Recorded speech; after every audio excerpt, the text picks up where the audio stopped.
Okay, and welcome. Welcome to the class on the laws of Purim. And today's class is sponsored anonymously. It is titled Don't Gamble Away Your Purim, Part 2.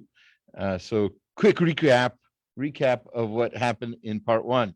Um, Before Batman and Robin, were about to jump off the cliff. What happened? What did we miss? We missed nothing. First of all, we talked about Zion Adar. We talked about Parshat Zachor, and we're going to clarify one very important point today about that. We talked about costumes, and we talked about Tanit Esther, and we even talked about Machzit Shekel. We even talked a little bit about Megillah reading. And so we have five more topics to discuss tonight. Mishloach manot, matanot lev mishte, which is the party, the drinking, the alcoholic aspect of Purim, which is definitely worth discussing. And we'll even discuss Shushan Purim. Now, that clarification I promised regarding Parshat Zachor. It is a mitzvah, as we said before, from the Torah for everybody to hear Parshat Zachor. I intentionally left out that there is a way to make it up if you missed it. Right? So if this was intentional because I wanted people to come to shul to hear Parshat Zachor. But if you couldn't, if for whatever reason you were unable to, or there was no shul nearby, or whatever the case may be, there is a way to make up Parshat Zachor according to some opinions. So the Magen Avram, famous halachic decider, writes that you can fulfill your mitzvah of remembering the war against Amalek with the Torah reading of Perm itself. On the day of Purim, before the Megillah reading, we take out a Sefer Torah. We read from the parsha of Vayavo Amalek, from Bishalach, from that section where Amalek actually attacked the Jewish people after the splitting of the sea. In reading that and listening carefully and intending to remember Amalek through that, according to the Magen Avram, and this is quoted in the Mishnah Berurah, you can fulfill your obligation that way. Okay. Thank you. Don't need that. All right. So if for whatever reason you could not make it to Zachor, you can fulfill it that way, at least according to the Magen Avram, and as I said before, quoted by the Mishnah Berurah. But obviously, the ideal way is to hear it in shul on Shabbat, Parshat Zachor. If you couldn't, this works. There is an interesting halakhic question brought by the Dirshu Mishnah Berurah, and that is, if you recall, there's a difference of opinion about how to pronounce one word in the Torah in Parshat Zachor, and that's the word zecher. We usually say zecher, but according to the Vilna Gaon, it should be pronounced with a segel, not a tserein. It should be pronounced zecher, not zecher, zecher. And ordinarily, and any other Torah reading, we just read it zecher, no problem. But since this is a deraita level, so what we do is we read that verse actually twice. The question becomes with the Magen Avram, because the Magen Avram said you can read Vayavo Amalek, read that section of Bishalach and fulfill your obligation that way as well. Well, if that's true, it happens to be that in that section too, it also mentions the word zecher, right? So also there it says zecher Amalek. So should you read that word there also twice? Read the whole verse, zecher, etc., and then read it again, zecher, etc., just to fulfill the opinion of the Vilna Gaon of the proper pronunciation. So it happens to be the Dirshu writes there that there are communities that have a custom of reading that verse twice as well for that reason, which makes sense. It's logical. If you're saying that you're fulfilling your Torah obligation through this reading, so it also needs to be perfect. You need to pronounce the words absolutely accurately. And since there are two different opinions about how it should be pronounced, probably it makes sense that you should read it twice, if indeed that is the halacha. Okay, so that's that. The subject we're going to be discussing now are mishloach manot and matanot le'evyonim. Very often too confused mitzvot. Very often mitzvot that that are not done as well as they could be. And I would like to um,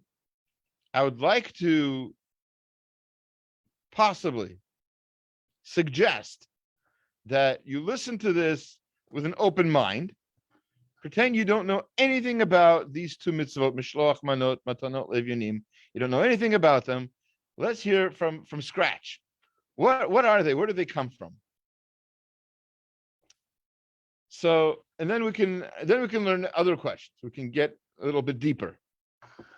So first of all, the obligation to send mishloach manot, which literally means, and people call it like the Yiddish pronunciation shalach manos, or mishloach, or even Ashkenazi mishloach manos, but it's not shalach manos. It's actually mishloach manos.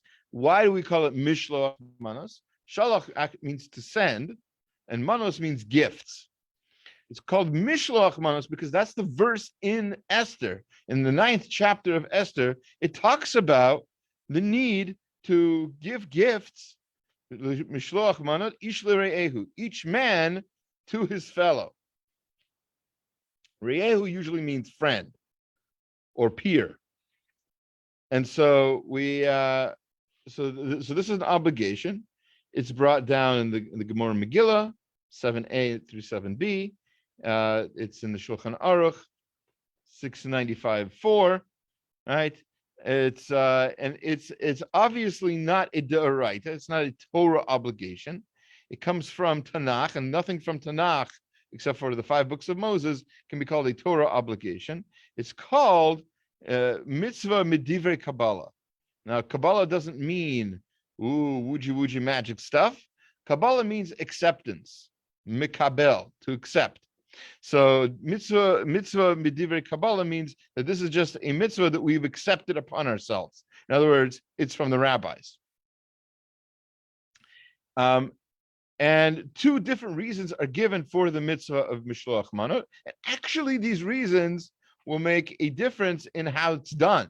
We'll have what's called a nafka mina, a practical application to why it might be done differently or incorrectly if it's not done just so. So one opinion comes from the Trumat Hadeshin, who writes that the point of mishloach manot, 100%, the point of mishloach manot, is so that everybody has food for the Perm Suda, which is one of our next topics. Everybody should have food for the Perm Suda. So, and I think I've said this last year. I had when I was in yeshiva, there was somebody who gave out to everybody for his mishloach manot. He gave everybody a sandwich and a little bottle of grape juice, because by having the sandwich, you're having bread, so you have to wash for it. That's a suda. There's meat inside. There's a meat sandwich. And so you fulfill your obligation of having meat, which is also, according to many, an obligation of the suda. We'll get to that. And you had some, and you were able to say hagafen. And so you don't have to say kiddush. There's no such thing as kiddush on Purim, unless it's on Shabbat. It's a different topic. But you are supposed to drink. You're supposed to drink wine. I don't remember now if it was grape juice or wine, but it was a little bottle. I remember that much. And either way, if you just had that and didn't have time to, go to shul, and you had to be at work, whatever the situation may be, you fulfill your obligation of having a suda. And that's, according to the Trumat Hadeshin, the whole point of mishloach manot. He wasn't the only opinion. There are other opinions, including the Manot Halevi and others, who say the whole point of mishloach manot is to create a feeling of reut. That's saying the ish le're'ehu, your friendship. You're supposed to increase friendship amongst the Jewish people. So I'll give you an example where this is a practical difference. So let's say you send your friend some candy from mishloach manot. common thing to do. Chocolates, candies, whatever. Okay, get rid of those candy corns you haven't had in a while, whatever it is. So you send that to your friend. According to one opinion, according to Trumat Hadeshen, you've done nothing because that's not a suda, that's not a meal. You haven't fulfilled that obligation at all. According to the other opinion, you're increasing friendship. So that's great. But then on the other hand, just giving them a sandwich might work for the Trumat Hadeshen, right? You fulfill the obligation of giving somebody enough food for a suda, but for some friends, for example, a friend who maybe is vegetarian, doesn't eat meat, giving them a meat sandwich does not create any kind of rayut, does not create any kind of friendship. You're giving them something that they do not appreciate. Let's say they're gluten-free and you're giving them a sandwich. You've not done anything, according to that opinion. So the ideal way to fulfill the mitzvah of mishloach manot is to somehow fulfill both. In other words, to give things that can be used for the suda. So assuming the suda is not dairy, you shouldn't give dairy things, perhaps. And it should be something that increases friendship. So it shouldn't be just like, a loaf of bread, which may or may not be appreciated by, a lot of people, unless it's, a fancy bread or something you baked yourself and tastes really delicious or whatever it is. Otherwise, it's just, or a slice of bread, right? Right? It might not bring rayut, it might not make somebody joyful and happy. And so for that reason, perhaps you should give something that does both. The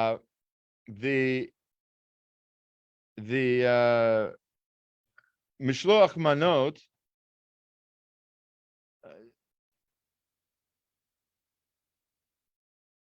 and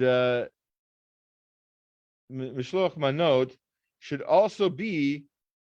There's actually an interesting question halacha about to whom you should give your mishloach manot. So it seems like, from what I've been saying, that you want to increase friendship. So you should give it to a friend, right? You should give it to somebody who you already like, and they're going to get a gift that they will appreciate, and they'll be very happy. They'll put a smile on their face, right? So that's one idea.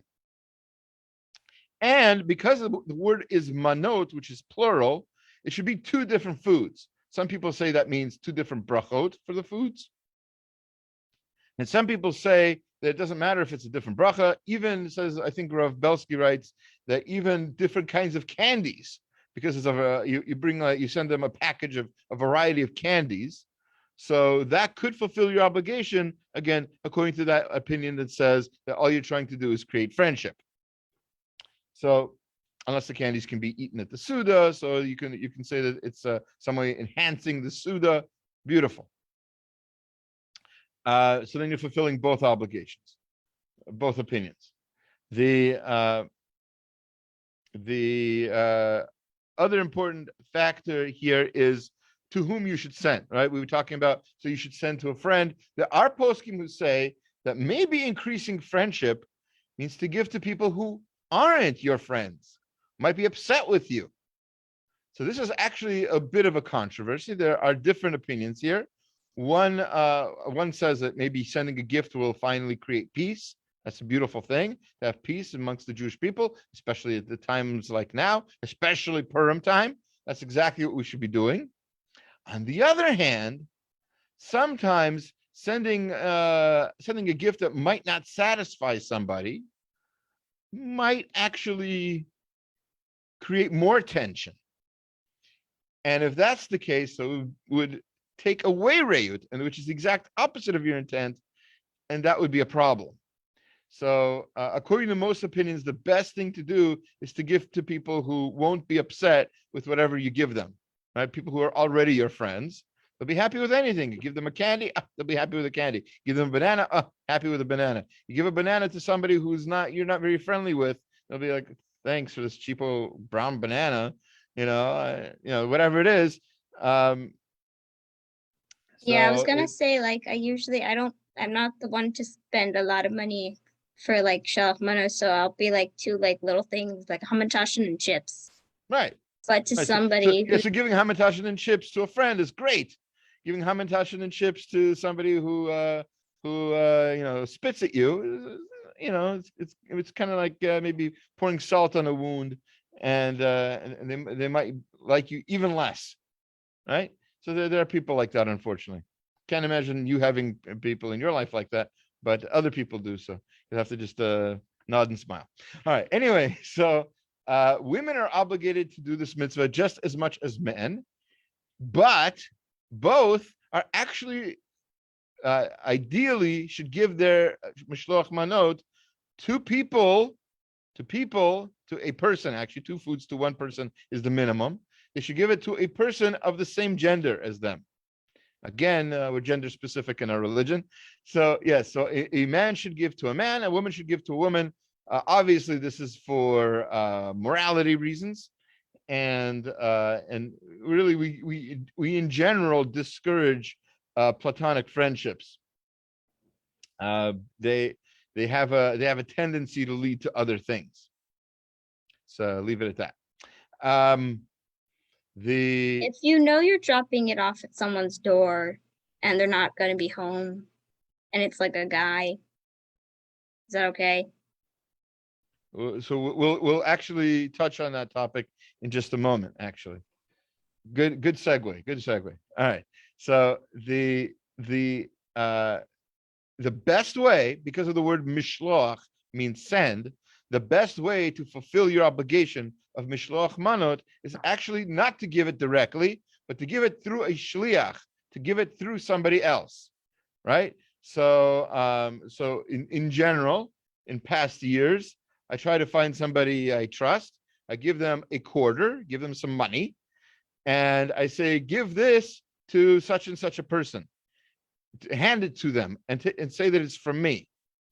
By doing this, that's one of the best ways to increase friendship amongst the Jewish people. Because it isn't 2 people are involved. It's now at least 3 people involved, and all of them are, how do you say, they're conscious of the fact that their whole essence of what they're doing right now is increasing friendship. All 3 of them are involved in increasing friendship, and it's this beautiful thing where friendship is like the core of the day, the whole essence of the moment. So so that's mishloach manot. Men should give to men, women should give to women. And to answer Shandel's question, so ideally, as you might have understood, it should be handed to the person.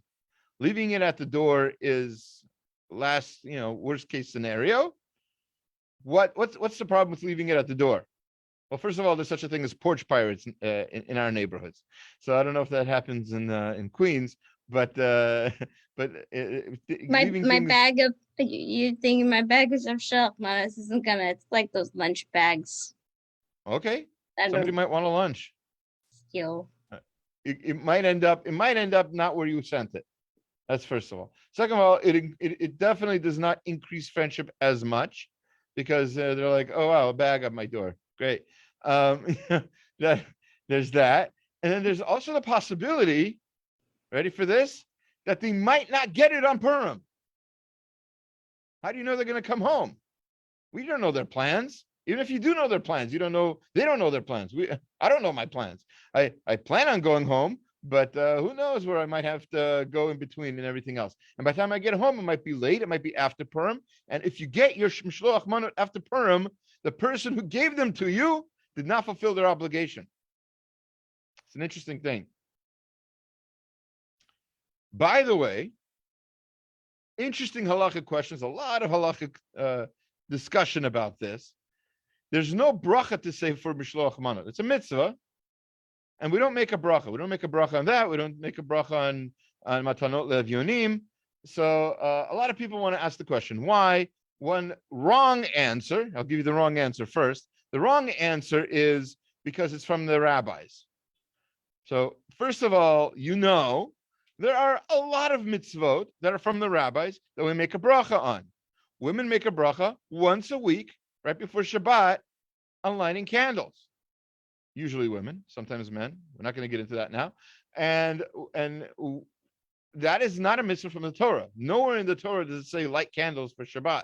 Not anywhere. That's 100% from the rabbis. In fact, it's from the rabbis intentionally to be from the rabbis, because the rabbis wanted there to be rabbinic mitzvot to contradict the words of the heretics of the time who said other things. So we're not going to get into Shabbat candles now, but that's really one of the points of Shabbat candles. Why don't we make a bracha then? So that was the wrong answer is from the rabbis. The right answer has to do with, in general, mitzvot bein adam lechavero, mitzvot between man and man and woman, men and not God, right? Not non-ritual mitzvot do not get a bracha generally. Why? Because we never know if we'll actually fulfill the mitzvah. What does that mean? So, for example, there's a mitzvah we have of kibud av v'em, honoring our parents. Let's say you bring a glass of water to your parent, and you say the bracha Baruch Hashem Elokeinu melech haolam asher kiddushanu b'mitzvotav v'tzivanu kibud av v'em, and you give them the glass of water. Your parent has the possible option of rejecting your water. Sorry, I'm not thirsty. Ew, gross cup. I see something swimming in there. Whatever, okay, whatever it is, they might not take it. And so what have you fulfilled? Nothing. You have not fulfilled the mitzvah of kibud av v'em. You've tried to, but the mitzvah, the bracha you made on fulfilling that mitzvah is a bracha levatala. It becomes a big issue. So, for example, you intended to put on tefillin, and you said the bracha, the niach tefillin, and then didn't put on tefillin, you fulfilled nothing. You just said a bracha levatala. Same thing here. So in general, brachot between man and other people, let's say that mitzvah between people, so do not usually get a bracha. So that's a very good answer. What Ashkenazim do, the Ashkenazi custom is to say a bracha on Mikra Megillah, right, before reading the Megillah, and we say a shechianu. We say a shechianu both at night and in the daytime, and usually there's an announcement, according to some opinions, that this fulfills the idea of saying a bracha before these mitzvot of mishloach, manot, and matanot avinim, and even mishta v'simcha, the suda. You can fulfill the obligation of saying a bracha before them by having that in mind when you say amen to the shechianu of the reader of the Megillah. That's usually announced. Rabbi Hollander's always announced it. I announced it last year as well, and plan to announce it this year, if I remember. Okay, so that's that. So mishloach manot, easy mitzvah. Give 2 foods to one person. 2 foods, 1 person. Okay? Ish, matanot, plural. Mishloach manot. Mishloach manot, plural. So 2 foods. Ish, man, liriehu, to his fellow. So to another 1 person. Easy to remember. That's why we do 2 foods to 1 person. Any questions about mishloach manot at this point? Okay. Many people decorate the mishloach manot.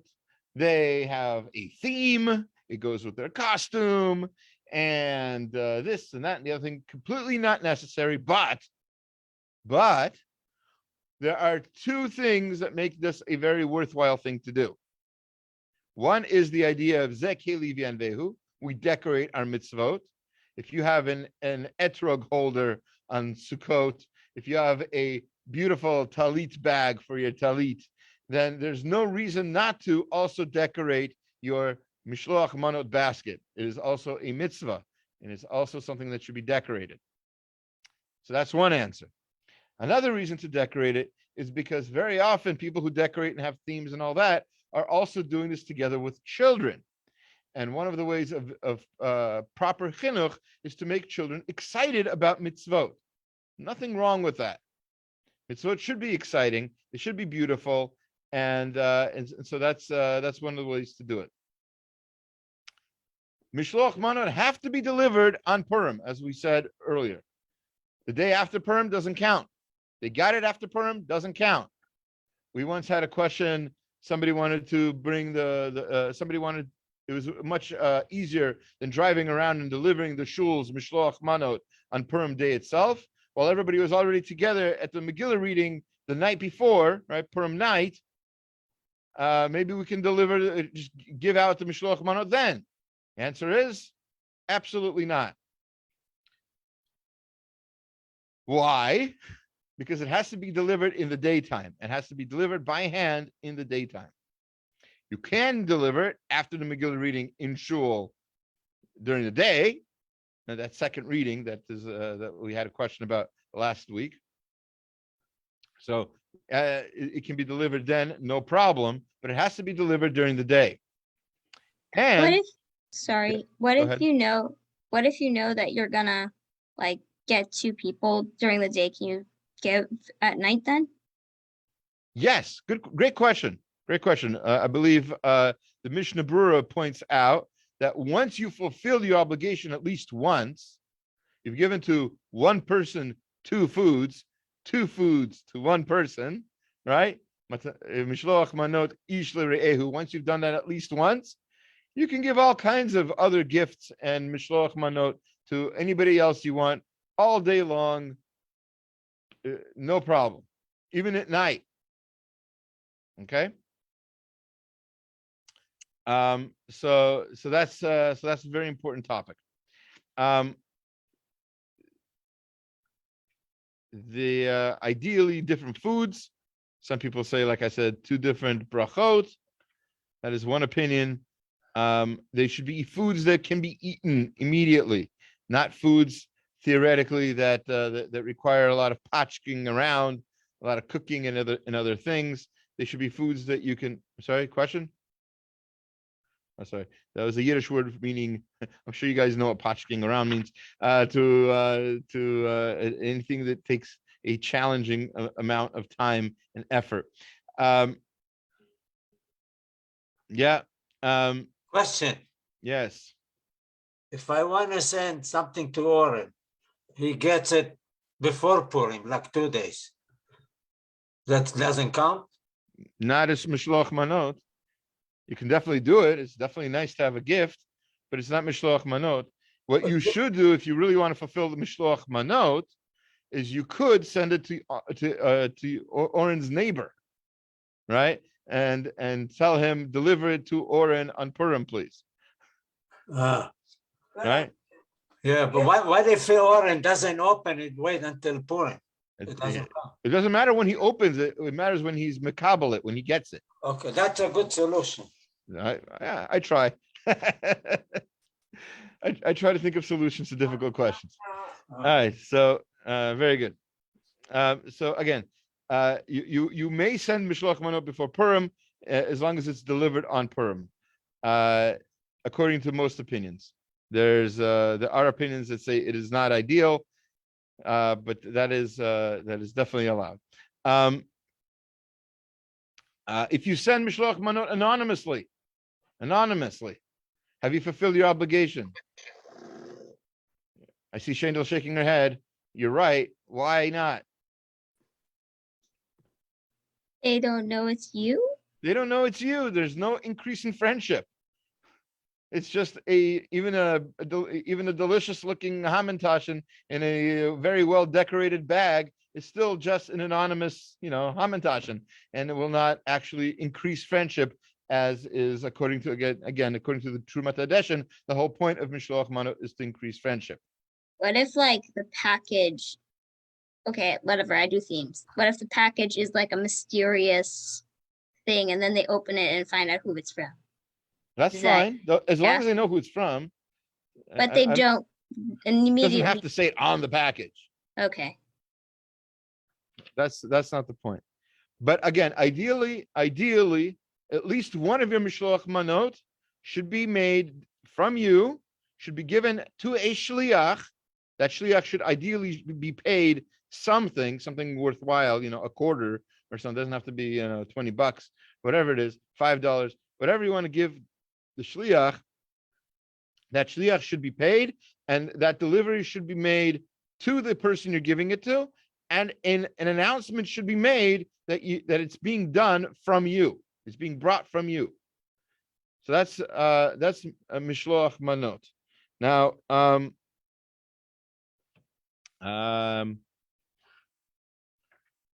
question a lot of people ask is, can this be done before other mitzvot? Which one should you do first? Mishloach manot. We're going to have pretty soon. We're going to have the mitzvah of matanot le'avyonim. Does it matter? So, according to some opinions, there are going to be some differences. Yeah.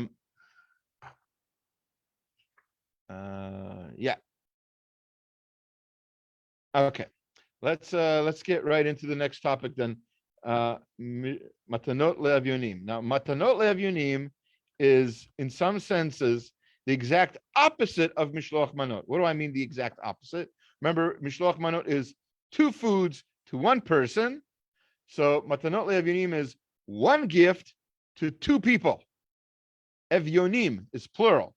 Matanot le'avyonim, a gift to 2 people. And that gift, according to most opinions, there is some discussion about this, how much it should be.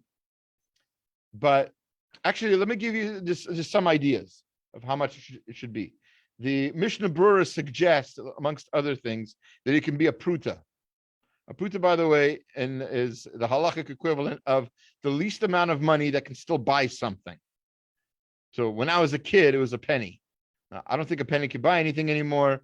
When I was becoming Baal Tshuva, they were saying a nickel, right? That a penny wasn't even muktzeh anymore, right?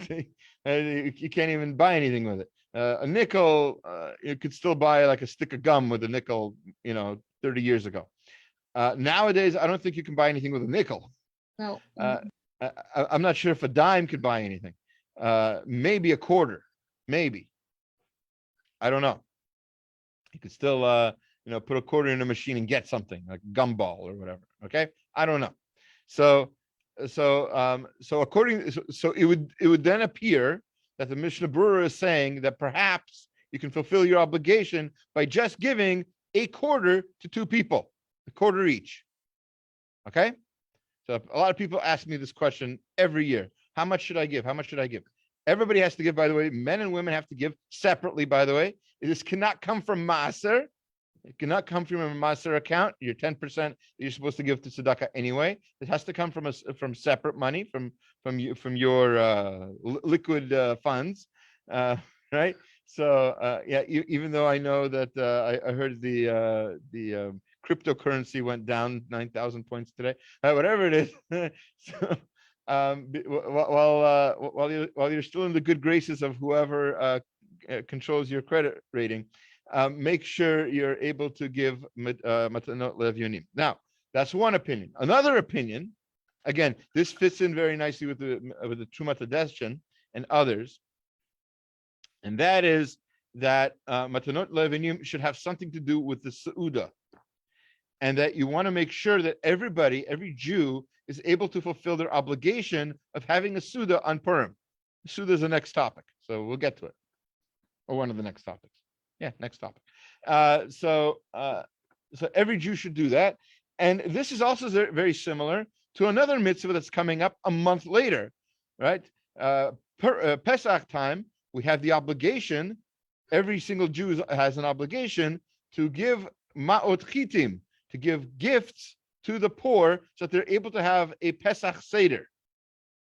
At least one poor person should be able to be supported by your gift. Now, that doesn't mean you can't just feed them directly. You can just invite them to your table. But if you can't, or you won't, or whatever else, or they don't want to come to you, you can give them the money or the food for a Pesach Seder, the minimum.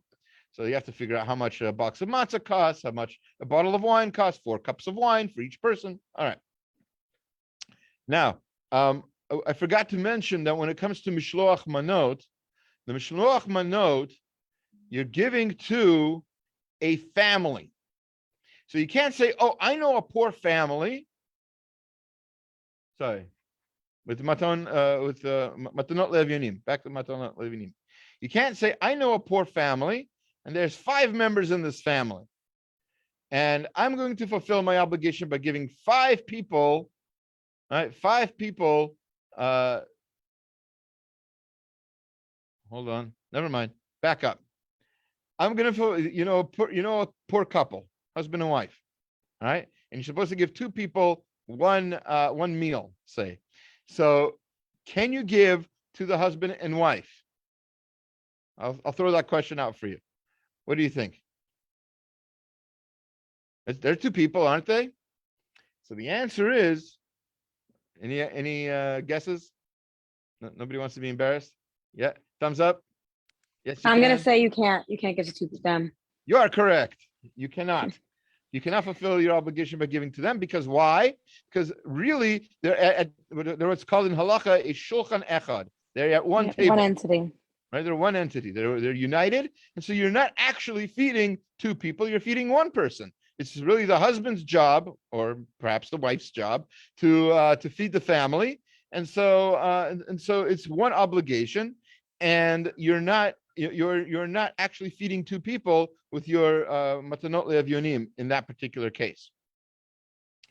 So that's the opinion that so now we're pretty much up to the opinion that for matanot le'avyonim, you need to give something that will feed them the minimum of a Perm Suda. So that's, and I've often been asked this question: how much is a minimum Perm Suda? So figure out how much. Like I'm going to give San Diego terms for. I don't know if this is going to work for people outside of San Diego. So there's Ralph's La Jolla, right? Ralph's La Jolla, you can get a hot dog. I think it's for $3.99, $4.99, whatever it is, $5, let's say. Okay, $5 for a hot dog, and they need to have wine. The cheapest bottle of wine, probably the Sarah B wine at Trader Joe's, is what, $6 now, something like that. All right, $11. No Cadam grape juice. Oh, see, Cadam grape juice would not be wine. So ideally, it should be wine. It should be actual alcohol.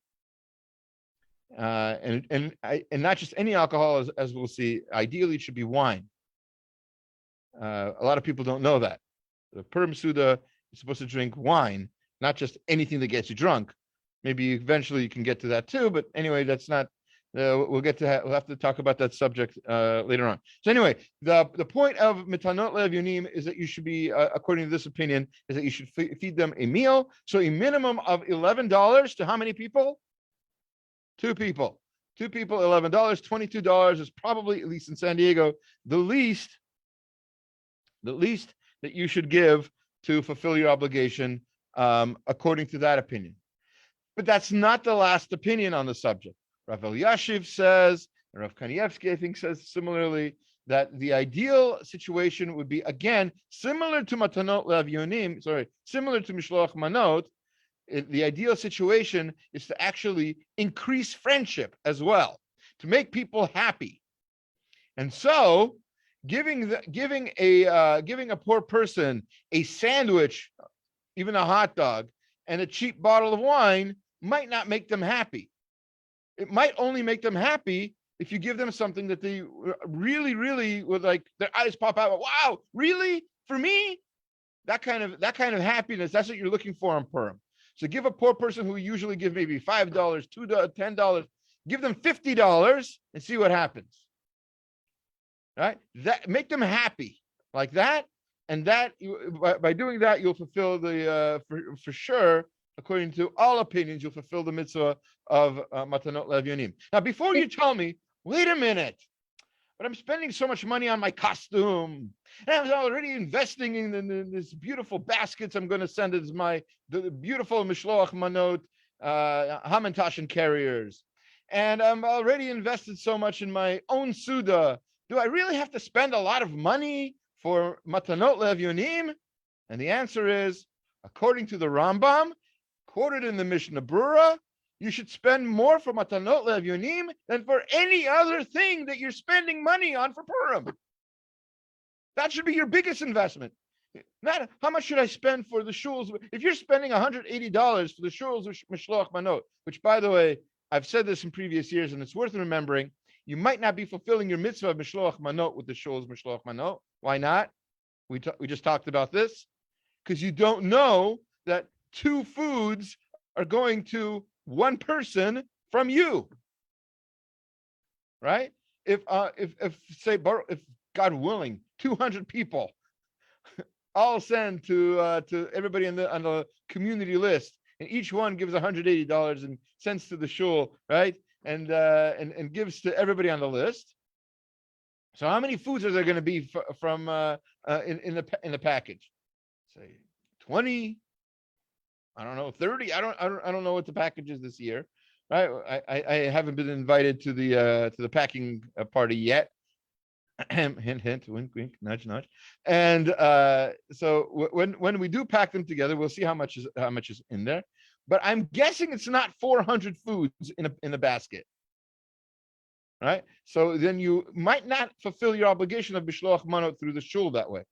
Do you get a mitzvah? Yes, you get a mitzvah. Do you support the shul? Yes. Does the shul do other things, including mishloach manot and matanot levyonim and supporting the poor? Yes. So you are doing good things. It is still a mitzvah, but you're not fulfilling, according at least the way I see it. I don't think you're fulfilling the mitzvah of matanot of mishloach manot through the shul. Now, when it comes to matanot levyonim, the ideal is 100%. The ideal is to give to people in your community, in your city, and preferably in your community, and even more preferably somebody in your family. If God forbid somebody in your family is poor and needs help, that's the person who should be getting your matanot levyonim, no questions asked. Those 2 people, right? Unmarried to each other, right? So that's first of all, that's the ideal. If that's not possible, or if you forgot about matanot levyonim or something else, you can give to the poor of Yerushalayim.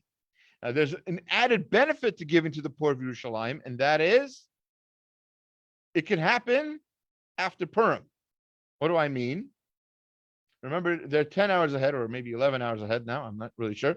In San Diego, 3 hours, 4 hours ahead in New York, or whatever it is. No, what? No, what am I talking about? 7 hours or 8 hours ahead in New York, right? So sorry, my math skills aren't always on cue. So but Yerushalayim also keeps Purim on something called Shushan Purim, which is the last halacha we'll be discussing tonight in a few minutes. Shushan Purim is the day that the Purim is kept in cities that were walled in the time of Yoshua ben Nun, and Yerushalayim is one of those cities. And they keep Purim on the next day, not on the 14th of Adar, on the 15th of Adar. So if you, for whatever reason, it's already getting late and you can't find a poor person to give to, and you're like, hey, Rabbi, take this money. And like, what's the rabbi going to do with this money now? What, he's supposed to go find a poor person to feed? It's already getting dark, right? So that's not going to happen. So what the rabbi is probably going to do is he's going to send that money to Od Yosef Chai and organizations like that help feed the poor of Yerushalayim. Questions about mishloach manot or matanot levyonim? Yeah. Do poor people also give matanot levyonim? Yes.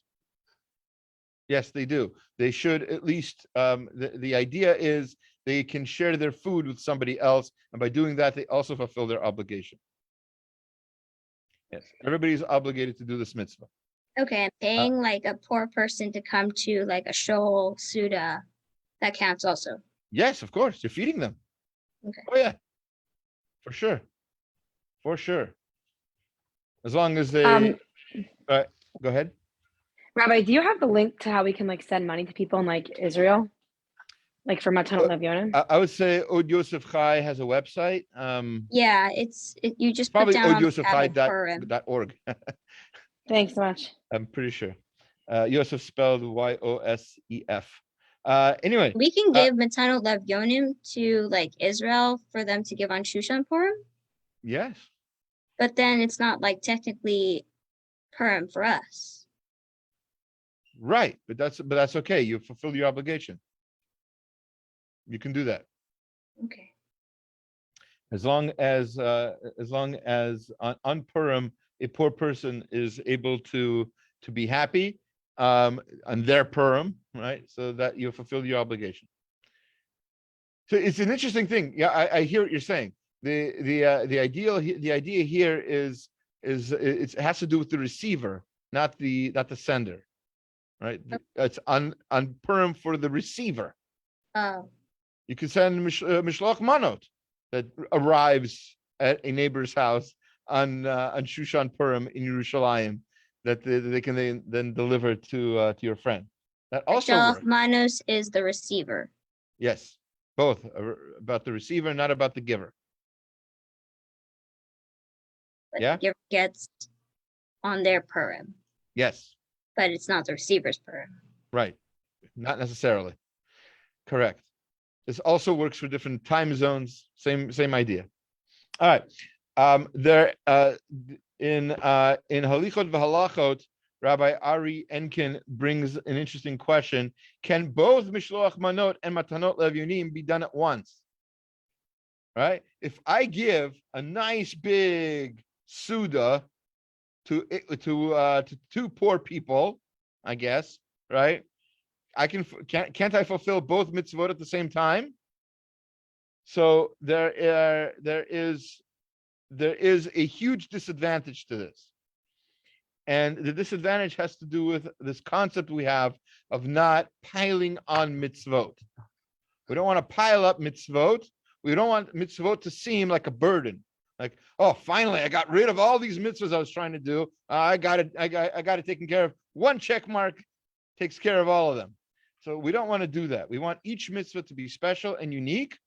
And so our mishloach manot should be one thing, and our matanot levinim should be another thing. They can be given to the same person. You can give it to the same person. That's fine. But you should know in your mind that these are two separate things. And you should probably mention it that way. And remember also, matanot levinim does not need to be given through any kind of sender. You can give it directly to the poor person. Which actually I read or heard a very interesting comment that perhaps this is the reason why we have a custom of getting dressed up on Purim. Anybody know what I'm talking about here? So there is an idea that the custom of getting all dressed up on Purim has to do with saving the dignity of the poor person. You're dressed up and you don't know who you are, right? Nobody knows who you are.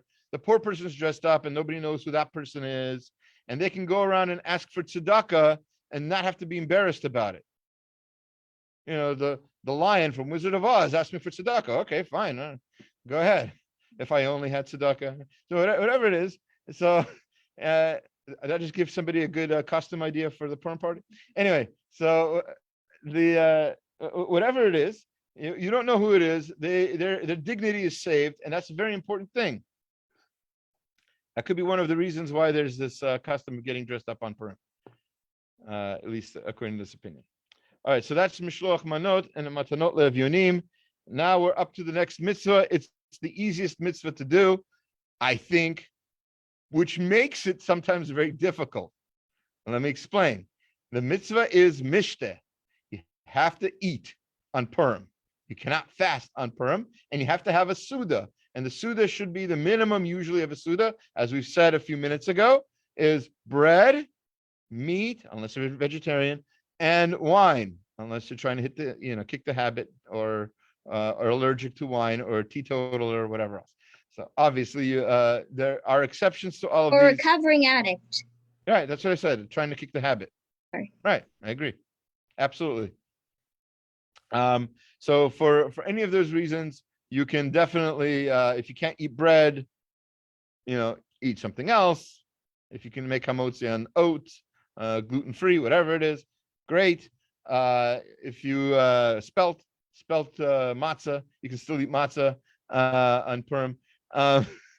If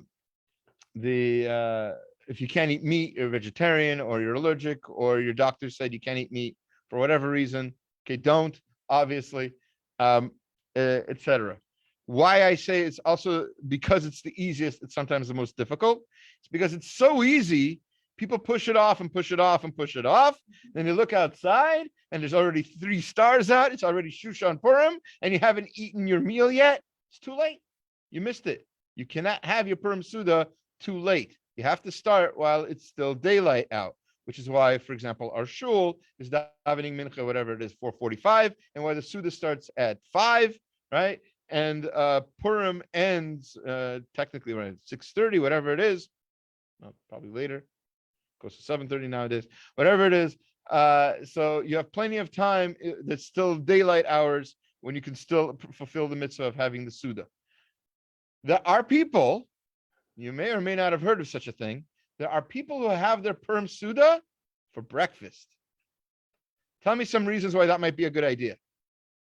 First of all, besides, we talked about this last year, Friday, right? When Perm's on Friday, like it was last year. And by the way, in Yerushalayim this year, Perm's on Friday, right? Shushan Purim is on Friday. So they're going to be doing what we did last year. They're going to have their Perm Suda early so that it doesn't get into Shabbat problems, right? So give me another reason why it might be a good idea to have your Perm Suda for breakfast. I eat my Suda for breakfast. Sorry? This? Perfect. Zrizut.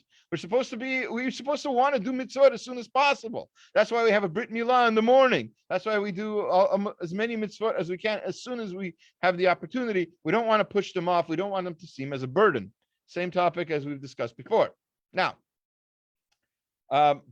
the Perm Suda, part of the Perm Suda includes alcohol. And we're going to talk about drinking on Purim in a time I think we have left. It's a difficult topic because drinking in general has changed in the Jewish world significantly in the last at least 100 years, probably more. Drinking used to be a thing. You drink a little bit of wine, you drink a little bit of maybe schnapps in the morning, whatever. The rise in alcoholism in the Jewish community, the amount of people lining up in Jewish areas and hospitals with liver poisoning and alcohol related injuries and drunk driving and all the other stuff that happens, especially Purim time, is frightening. It's frightening. That's not anywhere near the intent of the mitzvah. So let's talk about the intent of the mitzvah. Why do we drink on Purim? Simple answer is because if you go through Megillat Esther, you'll see that everybody's drinking all the time. Achashverosh drinks. He decides to kill the Jews. He and Haman drinks. Don't forget the first whole chapter is about the 180-day drinking party that Achashverosh has. 180 days straight of just bacchanal, just drinking like crazy, right? So we want to be the opposite of that. We want our drinking to be holy drinking. Now, there are many, many verses throughout Tanakh, many places throughout the Gemara where it's very clear that becoming drunk is antithetical to Judaism. Why? Because the whole, as I've mentioned many times, we are not a religion of belief. We are a religion of knowledge. And knowledge requires thought. And thought requires brain cells. And it requires clear thinking and not going crazy. Literally. And so drinking is usually looked down upon. The one time a year when you can sort of let loose and drink a little more than usual is Purim. And the halacha is, there are different, obviously different opinions about how to fulfill this, but most people say that one way to fulfill the mitzvah of drinking on Purim is to drink more than you usually do. How much is that? That's a little bit subjective, right? Depends on how much you usually drink. Now, one thing you can do is throughout the year, make sure you drink very, very little so that on Purim, you drink a little bit more and you'll fulfill your obligation of drinking on Purim. If you know that you drink, say a beer at a time, then on Purim, you could have 2 beers or a beer and a half and fulfill your obligation. If you know you usually have a cup of wine once a week for Kiddush or whatever altogether. So on Purim, you can have a little more than that, and you fulfill your obligation according to most opinions. I want it to be clear, as Shendel pointed out before, and as I can't emphasize this enough. If you have a problem with drinking to any degree, and even a little bit of drinking might set you off on a binge, do not drink on Purim. It is completely 100% asur, forbidden, according to all opinions, for somebody who is an addict to do anything that might encourage their addiction. It's very unhealthy, literally, physically, emotionally, psychologically dangerous, and should be avoided at all costs. I can't emphasize that enough. That's not the point of drinking on Purim at all. You're actually supposed to, ready for this? You're actually supposed to still have kavana for tefillah on Purim. So what many people do, what most yeshiva boys do or whatever, they make sure they pray mincha early as possible, say 1 o'clock, 1:30, 2 o'clock, right? So they can drink the rest of the day. That's great for mincha. You've prayed mincha with kavana, you weren't drunk, that's great. But what about Mariv? Right? Mariv is also important. Mariv is crucial. The Mariv after the Mariv after Purim, when you're saying, "Look, Hashem, look what a great, look how happy I am. I'm still praying to you. This Purim was wonderful. Thank you so much. I've grown into a greater person from what happened on Purim." You're missing that Mariv. One of the points of drinking on Purim, besides the one I've already mentioned, is that we know that alcohol opens people up. It says in the Gemara, there's 3 ways you know a person well. We mentioned this last year. Bikiso, bakaso, vakoso. How they spend their money. Kis means the pocket, right? How they spend their money. Kaso means their anger. So you can see the real person when they get angry, what they get angry about. And bakoso means with their cup. When a person gets drunk, you see the real you really comes out. And that's one of the things we want on Purim. We want the real you to come out. And the real you can be a very amazing thing. I heard a story about a nurse in Hadassah Hospital who was not a religious lady, and she became religious. She became Balas Tshuva. And why did she become a Balas Tshuva? She says that after people come out from what's it called? From anesthetic. Anesthetic? Is that the right word? Anesthesia. When people come out from anesthesia, they're sort of like in this hazy sort of world, and they do and say all kinds of stuff. So she noticed that when it comes to non-religious Jews, very often what they come out with, they're saying the rudest, most disgusting, despicable things. Bad words is just the bare minimum of the kinds of things they say. Embarrassing. I've heard. I think one of my daughters once told me that the people sometimes videotape their friends when they're coming out of anesthesia to see like how embarrassing they're going to be. So what this nurse in Hadassah Hospital said is the religious Jews that come out of anesthesia, the women are saying Tehillim. They don't know who they are. They don't know their names. They're asking for people who've been dead for 40 years, but they're saying Tehillim. Men are quoting Gemaras. There's something spiritually strong about that. Who's the real you? Who are you going to be in your anesthesia moment? Who are you going to be when you're in your drunken state? What kind of Torah are you going to say? What kind of praise of Hashem are you going to do when all your force field is down? When you let yourself really come out. How amazing are you going to be? That's what Perm is supposed to be. That's the gilui. That's the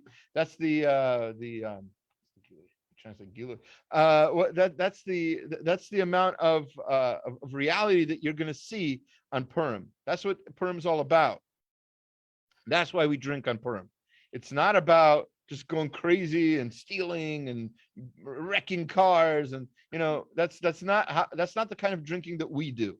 kind of drinking we do is the kind that brings us to speak more Torah, to be more confident, to let our guard down a little bit, and not be afraid what people say. Oh, in this kind of situation, that kind of situation. And as I said, tefillah is very important. We say al hanisim on Purim, and it's an interesting thing. The Ramah, famous Reb Moshe Isserlis, who was a great man. That's saying it lightly. He mastered the Torah, wrote books and books, including the Ashkenazic version of Halacha, and all of that until his untimely death at the age of 33, right? So he was an amazing person.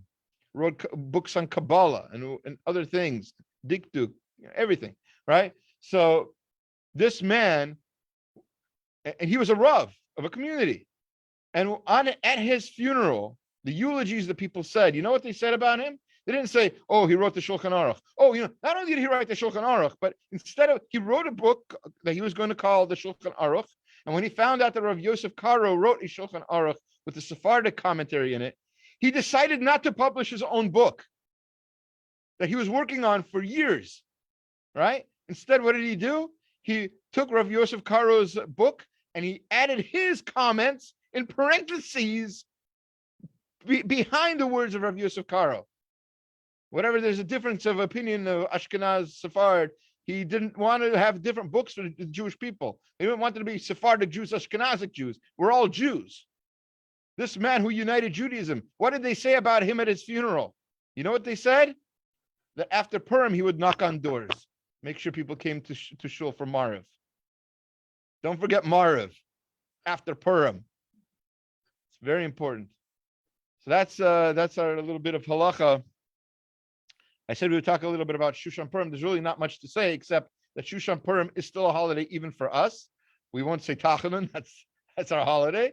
But aside from that, it is Purim 100% in cities that are walled in the time of Yehoshua. Why Yehoshua? Because we needed to pick a place, and that's a good place as good a place as any. But also because we want to tie Purim in to the unity of the Jewish people. And when are the Jewish people actually united? When Mashiach comes and we're all in Israel. That's what it means in the times of Yehoshua. When there has to be a connection back to Israel. And that's really the idea of why it's those cities of all things. Now, it doesn't only have to be walled cities in Israel. If you know for a fact that the city you live in, wherever it is, was a walled city in that time, the time of Yehoshua ben Nun, so 3,000 years ago, 3,200 years ago or so, right? So if you know that your city was a walled city, then you would have to keep Purim on Shushan Purim only on the 15th of Adar, not on the 14th. So there were stories in Europe about whether a city was or wasn't a walled city at the time. In America, most cities were not walled. It's interesting. I'm just going to throw this out there, and then you can say our rabbi is crazy. I've read where there might be an opinion that the Kumeyaay people had walls around their villages.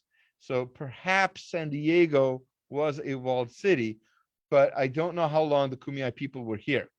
So that would be sort of they conquered another people before, who lived there before the Kumeyaay. So all these people who want to name things after the Kumeyaay this, Kumeyaay that, because we conquered them. Actually, the Spanish conquered them, and then the Mexicans conquered the Spanish, et cetera, et cetera. So and then the Americans conquered the Mexicans, and then so now so we want to go back to the original owners who were the Kumeyaay. Well, they weren't the original owners either. I don't know the name of the people who lived here before, but anyway, that's a whole lot of interesting stuff that's not going to get us anywhere. So anyway, the point is we could probably safely keep Purim on the 14th of Adar, and we should enjoy, and we should fulfill all of the mitzvot. Interestingly enough, we mentioned this last year also, all of the mitzvot of Purim can be remembered with the letter Mem, right? We've got matanot le'avyonim, mishte v'simcha, mishloach manot, Megillah, Machzir Shekel, a lot of mems, 5 mems. You remember that, you should have no problem with celebrating your Purim. All right, I'm going to stop the recording to Facebook, etc. And if there's any questions, I'll be happy to take